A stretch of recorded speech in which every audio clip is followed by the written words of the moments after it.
को देखते हैं और साथ ही साथ कितना शॉकिंग रहा आपके लिए?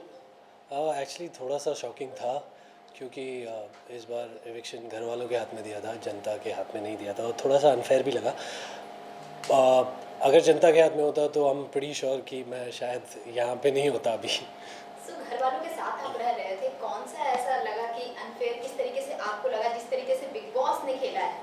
क्या वो बिग बॉस अनफेयर लगे या फिर घर वाले जितने कंटेस्टेंट है, कौन सबसे ज़्यादा अनफेयर लगा आपको? मुझे ये डिसीजन थोड़ा सा अनफेयर लगा कि इस बार के एविक्शन घर वालों के हाथ में होंगे। सो जिस तरीके से स्टार्टिंग से ही देखा जा रहा था कि बिग बॉस खेलेंगे और बिग बॉस ने ऐसा खेला, क्या आपने ये एक्सपेक्ट किया था?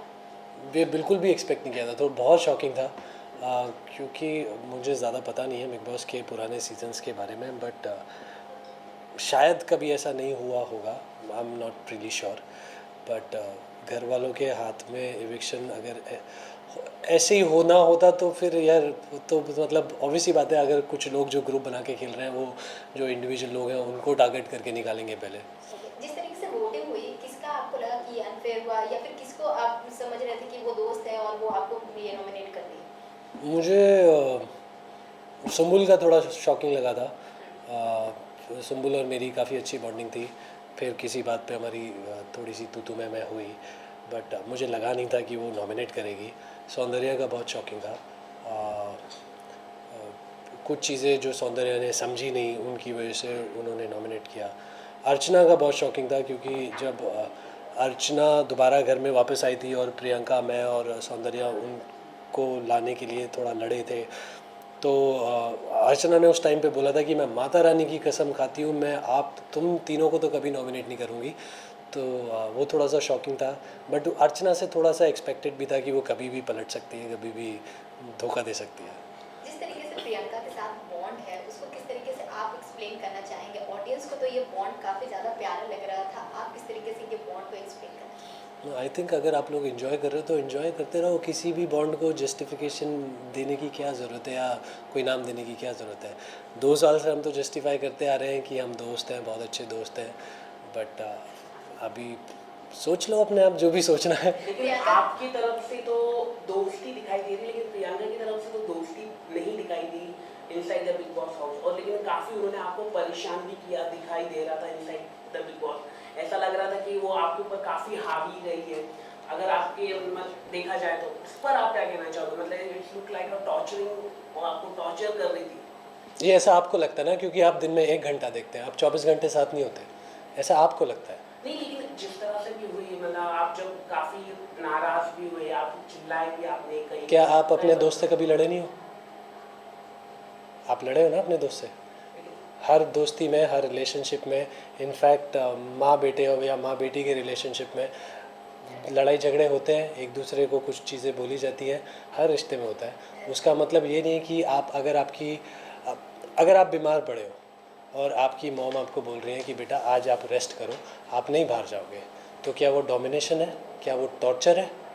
वो केयर है। अगर अगर आपके ही फ्रेंड साजिद सर, कि उन्होंने भी आपको कई बार बोला कि she do over the board, आपके सामने खुद उन्होंने बोला, उस पर मतलब घर के लोग खुद कह रहे, मैं तो चलो 24 आवर्स में नहीं था, मैं तो सिर्फ 1 घंटे का एपिसोड देखता हूँ, लेकिन वो 24 आवर्स के अंदर जो साजिद हो, ऋषि हो, हर वही जो घर के लोग हैं, अर्चना, वो भी कई सारे लोग बोलते थे कि she going over the board. अगर उन लोगों को हमारी दोस्ती इतनी समझ आती तो वो प्रियंका से डर के अपनी मंडली को पलटन नहीं बनाते और हम दोनों को टारगेट नहीं करते, क्योंकि उन लोगों को दिख रहा था कि हम दोनों एक दूसरे के कितने बड़े सपोर्टर्स हैं और एक दूसरे के लिए पिलर्स हैं।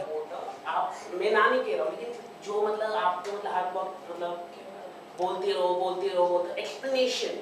देखो क्या होता है, जिन लोगों की दोस्ती फ़ायदे के लिए होती है उन लोगों को दूसरों की दोस्ती समझ नहीं आएगी।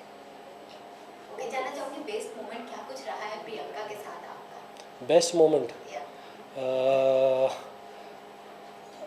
जब घर से चिट्ठी आने वाला टास्क था और प्रियंका को वो चिट्ठी पढ़ने का मौका नहीं मिला था और मैंने उसके लिए एक ऐसी ही चिट्ठी पढ़ी थी, तो आई थिंक वो हम बेस्ट मोमेंट था। प्रियंका के अलावा और किसे आप ये ट्रस्ट करते थे और हमेशा उनके साथ बॉन्ड बनाकर रखना चाहेंगे? साजिद सर, उन्होंने हमेशा मुझे सपोर्ट किया है और मुझसे भी जितना बन पड़ा मैंने किया उनके लिए। और हमारी दोस्ती जो भी हुई वो किसी गेम की वजह से नहीं हुई, वो दोनों के पर्सनल इंटरेस्ट की वजह से हुई। उनको भी सिनेमा बहुत पसंद है, मुझे भी सिनेमा बहुत पसंद है, तो हमारी बातें भी ऐसी सिनेमा से ही शुरू हुई। एंड प्रियंका के अलावा सिर्फ साजिद सर हैं जिनके साथ मैं घर के बाहर भी दोस्ती रखना चाहूँगा। घर में सबसे ज़्यादा स्ट्रॉन्गेस्ट प्लेयर कौन लग रहा है? प्रियंका। प्रियंका के अलावा अगर बात की जाए तो गुरु के बाद कौन लग रहा है? मैं कैसे बोलूँ कि उसके अलावा कौन स्ट्रॉन्ग प्लेयर है? सब तो ग्रुप में खेल रहे हैं, ग्रुप में किसकी इंडिविजुअलिटी निकल के आएगी, किसकी पर्सनालिटी निकल के आएगी? एक इंसान नहीं है घर में जो ग्रुप में नहीं खेल रहा। 6 लोगों की मंडली थी, उसमें से मैं और प्रियंका अलग थे, सौंदर्या, अर्चना वो लोग अलग थे, लेकिन हम दोनों को टारगेट करने के लिए वो भी मंडली में जाके मिल गए और पलटन बनाई। तो आप किसको स्ट्रॉन्ग बोलोगे? आपके एलिमिनेशन के बाद प्रियंका का क्या कुछ होगा टेक, या फिर किस तरीके से उनका गेम देखते हैं? कहीं ना कहीं वो वीक होते नजर आएगा या फिर और स्ट्रॉन्ग बन जाएगी? आपका क्या कुछ इसमें? मुझे लगता है कि अब प्रियंका बहुत और ज़्यादा स्ट्रॉन्ग होगी, क्योंकि वो अब घायल शेरनी बन गई है और पूरे घर को सर पे उठा लेगी और उसको पूरे घर वाले मिल के संभाल नहीं पाएंगे। क्योंकि आपकी जो मंडली की अगर हम बात करें, शिव ठाकरे हो या निमृत हो, निमृत कहीं ना कहीं क्या लग रहा है आपको, क्या ये गेम के लिए साजिद सर को, क्योंकि जहाँ पे उन्होंने आप कह रहे कि साजिद आपके दोस्त थे, लेकिन साजिद और निमृत का जो एक टास्क था जहाँ पर आप लगातार आपने उनको नॉमिनेट कहा भी कि निमृत इस तरह से गलत कर दी कि साजिद सर को रोक दे, लेकिन वो दोनों के प्लान था, वो अगर आप जानते हो भगवान का नाम लेके जो कुछ लिया था उन्होंने, वो सब प्लान था। तो कहीं ना कहीं निमृत हो, साजिद हो, जो मंडली है अपने बेनिफिट्स के लिए ही खेल रहे थे, लेकिन आप जाके वो उस प्लान के बारे में ऑब्वियसली मुझे नहीं पता था, और मुझे उस वक्त ऐसा लगा था कि साजिद सर एक्चुअली में जाना चाहते हैं उस टास्क के लिए और अपना स्टैंड लेना चाहते हैं, और वही एक रीज़न था कि उस टाइम पे मैं साजिद सर के लिए खड़ा हुआ था और मैंने बोला था कि साजिद सर को जाने दो। और इसी बात पे मैंने बोला था कि जिस इंसान के लिए आप हमेशा साजिद सर करते रहते हो, आप लो हो या खुश हो या कुछ हो, आपको साजिद सर चाहिए। तो जब एक वो इंसान आपसे बोल रहा है कि मुझे इस टास्क में इन्वॉल्व होना है, आप उस इंसान को रोक रहे हो, उसको गेम नहीं खेलने दे रहे हो उसका, तो उस वक्त मुझे लगा कि ये जो दोस्ती है कन्वीनियंस की दोस्ती है, फ़ायदे की दोस्ती है। अगर वो नहीं भी होता, अब अगर प्लान भी है तो भी शिव और निमृत की दोस्ती साजिद सर के साथ क्लियरली दिखती है कि ये फ़ायदे की दोस्ती है, क्योंकि निमृत पहले गौतम और शालीन वाले ग्रुप में थी जहाँ पे उन्हें सपोर्ट चाहिए था, आगे बढ़ना था।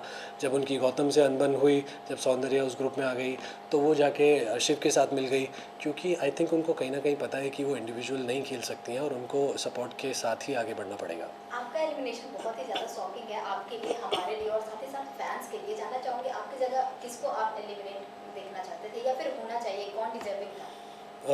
Sumbul, Nimrit, MC stand, but क्योंकि वो एक ग्रुप का पार्ट है और पूरे ग्रुप ने मिलके हमें टारगेट किया है, तो इसलिए वो नॉमिनेशन में भी नहीं आए।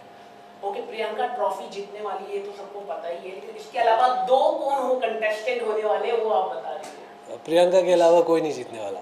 हाँ वो लेकिन टॉप 3 मतलब टॉप 3 में आई थिंक शिव और साजिद सर होंगे, क्योंकि वो ग्रुप का एक पार्ट है, तो एक दूसरे को सपोर्ट करके चलते रहेंगे आगे तक। Thank you. Thank you sir.